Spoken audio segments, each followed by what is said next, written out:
where do you stand on illegal immigration? I think illegal immigration has two very serious issues. One is protecting our borders, and the other is protecting us economically. There is no way that we can have our borders unsecured, not know who's here, not have any way to protect ourselves because we don't know who's here, and then ask all of us to bear the burden for health care, for education, for the taxes they don't pay. I mean, immigration is what America's about. Legal immigration is what America's been about. It's what's grown this country. It's what's made it great. But there isn't any way that we can continue to have illegal immigration and continue, I mean, by doing nothing, we encourage people to cross that border. And, you know, it isn't the hardworking illegal immigrants that are the problem. It's the criminals that are sneaking through that we have no idea they're here, and they are as big a danger. We have 17 million illegal immigrants here. The government has done very poorly in handling that. Two big issues, very poor handling. Yes? Yeah, there are people here, and a lot of people here and other people that say that, you know, maybe they don't like you because you're not a real Republican. And I say to them, I don't know what a real Republican is, and I think that's an oxymoron. So can you give me, and you know, the problem being the two major parties, Democrats and Republicans, you guys have had your chance for what, 100 years or more to fix things, and you've kind of kept screwing it up. So can you give me 3 reasons why we should have faith in the Republican Party? 3 specific reasons why we should have faith in the Republican Party, the party that you associate yourself with. Thanks.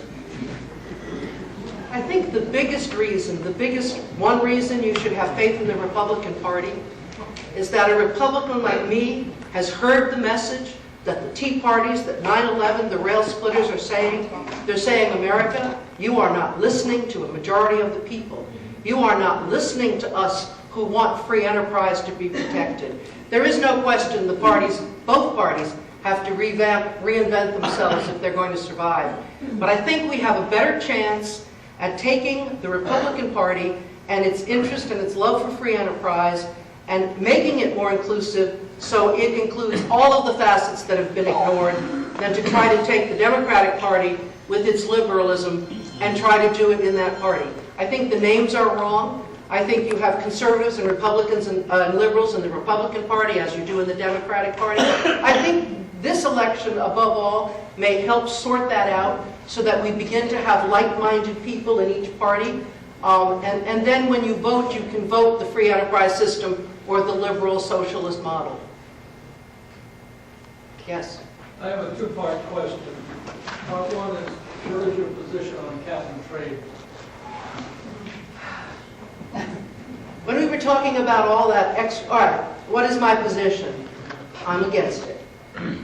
When we were talking about all that regulation, we can't have our country and our business decisions made by regulations. I mean, we've got to have real legislation that ends up with regulations that reflect that. To me, cap and trade is just another revenue-producing bill for the government to collect because they have squandered our money. They have gone bankrupt in so many areas, so now they're going to let us buy our energy credits because at least then they get to pick up some money over that issue.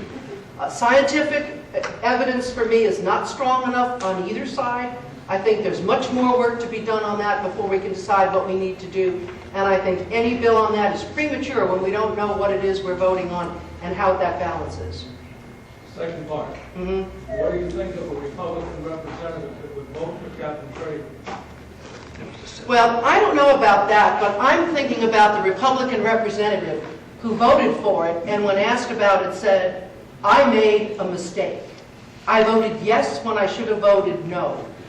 I had no idea that this bipartisan government was no longer bipartisan, that we would not go into committee and fix it and tweak it and make it represent what we really needed, but rather in this polarization, I would just have to swallow what it had.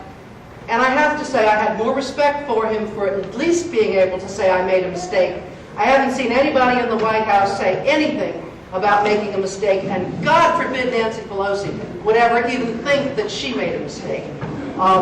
We will make mistakes. I'll make mistakes when I go to Washington, but I also know how to fix them. I also know how to hear, and I also know how to correct the things if you do make a mistake. But I'm going to make it because I've read the bill, and not because somebody said, it's okay. Go ahead and vote for it.